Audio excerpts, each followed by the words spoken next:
Hey guys, welcome to the channel. Today we're going to be talking about how easy it really is to connect your Tesla to your garage door. This is actually really convenient because it allows you to not only open your garage door automatically when you get close to your house, but it'll also close it automatically as you're leaving, so it's super handy.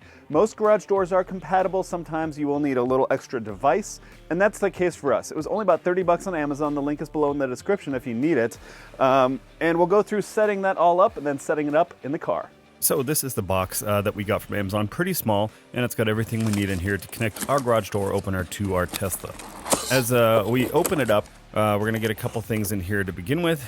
First of all, this is the main connector. This is what's going to connect to your garage door opener. It's got a light and a bunch of other stuff, and that's going to mount in your garage with this mounting plate right here. There is a right and a wrong way to put that on there. There's a side that says screw, or it has a picture of a screw, and the side that says no screws. So make sure you get that right.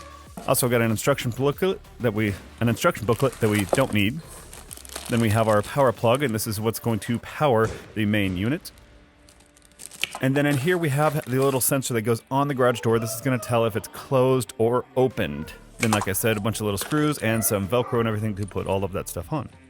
Last thing in here is just some different stickers that you can put on your garage door. I'm sure it's kind of like a government thing that they have to include these, but I'm not going to be putting these up. So to get started, you want to get your stud finder and find a good stud if you can at least put one of the screws into that for your main head unit here.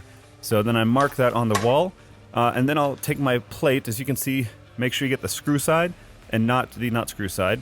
And then I'm going to mark off where I'm going to drill the holes for the anchor that's in the drywall, as well as the screw that's going into the stud.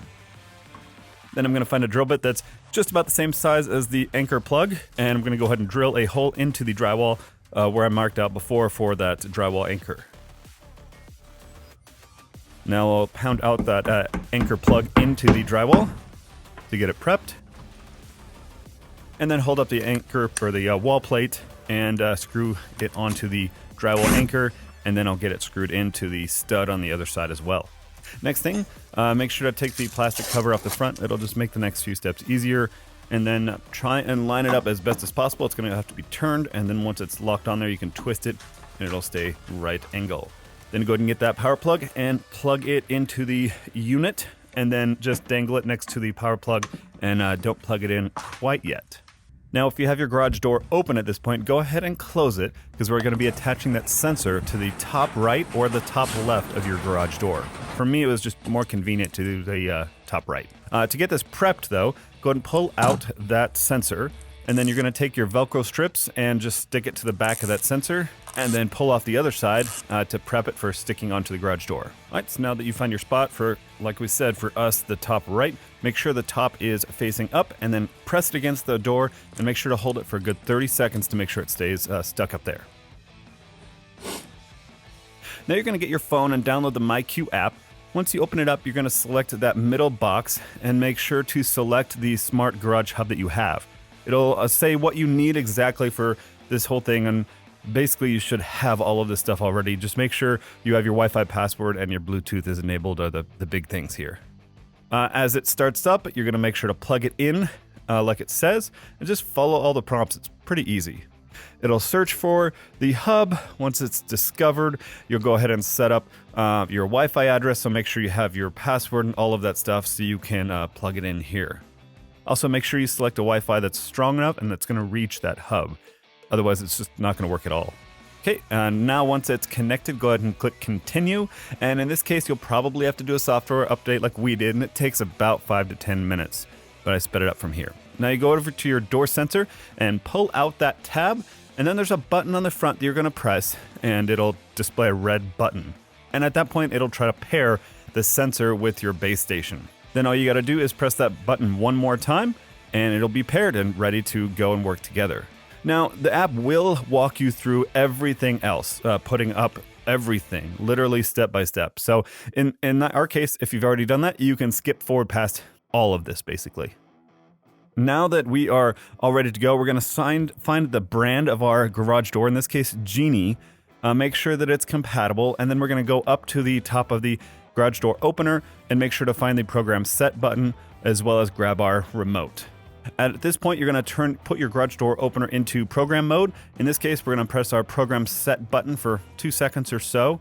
and then it's going to go for pairing. This might take a while. In our case, it took about 5 to 10 minutes, and we had to do it a couple of times. But theoretically, once it's paired, it'll show you on the screen.